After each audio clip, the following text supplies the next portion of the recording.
یہ بات درست ہے، اس کو ہمیں کھلے دل سے قبول کرنا چاہیے کہ ہم مسلمان ہونے کے باوجود ان قدروں کو اختیار نہ کر سکے جو ہمارے آقا نے ہمیں دی۔ اکبر الہٰبادی نے کہا تھا، مس پہ ہے اپنی نظر اور سیم ان کے ہاتھ میں۔ ہم تو تانبے پہ نظر جمائے ہوئے ہیں اور چاندی وہ لوگ لے گئے۔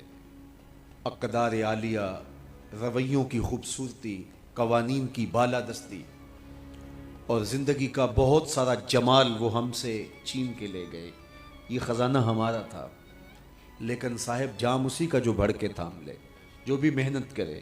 ایک وہ زمانہ بھی تھا کہ شارلمان اس کے لارڈز ابھی دستخط کرنے کی مشق سے گزر رہے تھے، ابن حزم کے قلم سے 1000 کتابیں نکل چکی تھی۔ وہ زمانہ بھی ہم نے دیکھا جب پیرس میں کیچڑ تھا اور بغداد عروس البلاد کہلاتا تھا۔ ہم نے وہ دور بھی دیکھا ہے جب وہ سواد آشنا بھی نہیں تھے، حرف آشنا بھی نہیں تھے، اور ہمارے منجم ستاروں پہ کمندے ڈالتے تھے۔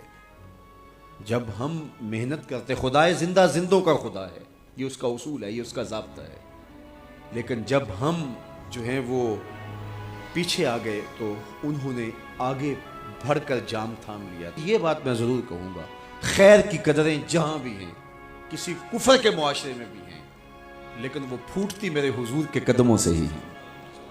چوکھٹ اسی سے ہی فیض اور نور اور روشنی پھوٹی ہے، اجالے یہی سے گئے، ورنہ انسان آج بھی زنجیروں میں جکڑا ہوتا۔ وہ کیسا سماج تھا کہ جب بیٹی کو زندہ درگور کر کے باپ آتا تھا تو معاشرہ اسے داد دیتا تھا کہ تو نے اپنی آبرو بچا لی ہے، تو نے اپنی عزت بچا لی ہے۔ اور یہ اتنا بڑا گھنونا جرم، قیامت کے دن سب سے پہلا سوال نماز کا ہوگا، لیکن سب سے پہلا فیصلہ قتل کا ہوگا۔ دوسرے لفظوں میں یوں کہہ لیجئے، حقوق اللہ میں سب سے پہلے نماز کا سوال ہوگا، اور حقوق العباد میں سب سے پہلا فیصلہ جو ہے وہ قتل کا ہوگا۔ اور قتل میں بھی وہ بچیاں جو زندہ درگور کی گئی، ان کا مقدمہ پہلے لایا جائے گا۔ قرآن بتاتا ہے، وَإِذَا الْمَوْءُودَةُ سُئِلَتْ بِأَيِّ ذَنبٍ قُتِلَتْ، قبروں میں گڑی ہوئی بچیاں اٹھائی جائیں گی، اللہ کی عدالت ہوگی، ان کے ظالم باپ کٹہرے میں کھڑے ہوں گے۔ اللہ ان بچیوں سے پوچھے گا، بِأَيِّ ذَنبٍ قُتِلَتْ، تمہیں قتل کیوں کیا گیا؟ اب ان بچیوں کو تو پتہ ہی نہیں ہمیں کیوں قتل کیا گیا۔ ابھی آنکھ کھلنے نہیں پائی تھی کہ بند کر لی گئی، زبان بولنے نہیں پائی تھی کہ نوچ لی گئی، زندگی کا پھول ابھی کھلا ہی نہیں تھا کہ مرجھا گیا۔ انہیں تو پتہ ہی نہیں ہمارے ظالم باپوں نے یہ قیامت کیوں اٹھائی، یہ غضب کیوں توڑا، ہمارے معصوم دامن پہ کون سا داغ دیکھا کہ ہمارے ظالم باپوں نے ہماری زندگی نوچ لی۔ کہتے ہیں گڑھا کھودتے تھے، تاریخ پڑھیں، دل آج بھی خون کے آنسو روتا ہے، اور گڑھا کھود کر کے اس میں کھلونے رکھتے اور بچی وہاں بیٹھ جاتی اور کھلونوں سے کھیلنے لگتی، اور وہ اوپر سے ریت ڈالتے، اور وہ بچی پہلے پہل تو اس کو کھیل سمجھتی اور وہ اس کھیل میں خود شریک ہوتی، لیکن جب اس کے کندھوں سے اوپر تک ریت بڑھتی اور اس کی سانس دبنے لگتی، پھر اسے سمجھ آتی یہ کہانی کوئی اور ہے۔ پھر وہ معصوم اور ننھے ہاتھ جوڑ کے اپنے باپ سے زندگی کی بھیک مانگتی، لیکن ظالم سفاک باپ ریت ڈالتا، اور یوں اس کی سسکیاں، اس کی آہیں، اس کی چیخیں، اس کے آنسو اس ریت میں دب جاتے، اور اس معصوم ننھی چڑیا کے لیے نہ کوئی موم بتیاں جلانے والے تھے، نہ کوئی اس کے لیے احتجاج کرنے والے تھے، اور نہ کوئی اس کی FIR کٹتی تھی۔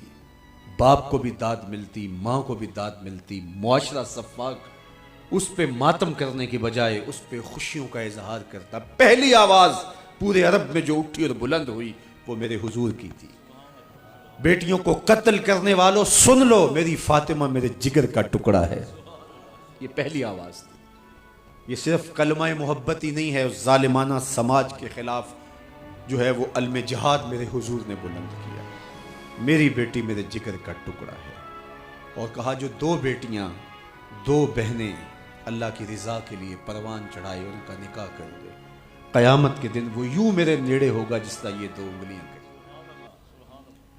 یہ جب میرے حضور نے فرمایا، مجمع سے ایک شخص کھڑا ہو گیا، حضور کیا جس کی دو بیٹیاں نہیں ہیں اس کو یہ اعزاز نہیں ملے گا؟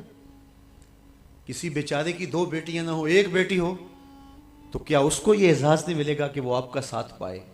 حضور نے فرمایا اسے بھی ملے گا، لیکن میں آپ کو دعوت فکر دیتا ہوں کہ اس سوال کے پیچھے کی کیفیت دیکھیے۔ اس کی ایک بیٹی تھی، کہاں بیٹیاں زندہ درگور ہو رہی ہیں اور کہاں ایک بیٹی والا کہتا ہے کاش کہ میری بھی 2 بیٹی۔ یہ تھا لایا ہوا میرے حضور کا نظام۔ بیٹیوں والے فخر کرنے لگے کہ ہماری بیٹیاں، یہ ہماری بخشش کی ضمانت ہوگی، 2 بیٹیوں کا نکاح کر لو، بخشش کی ضمانت۔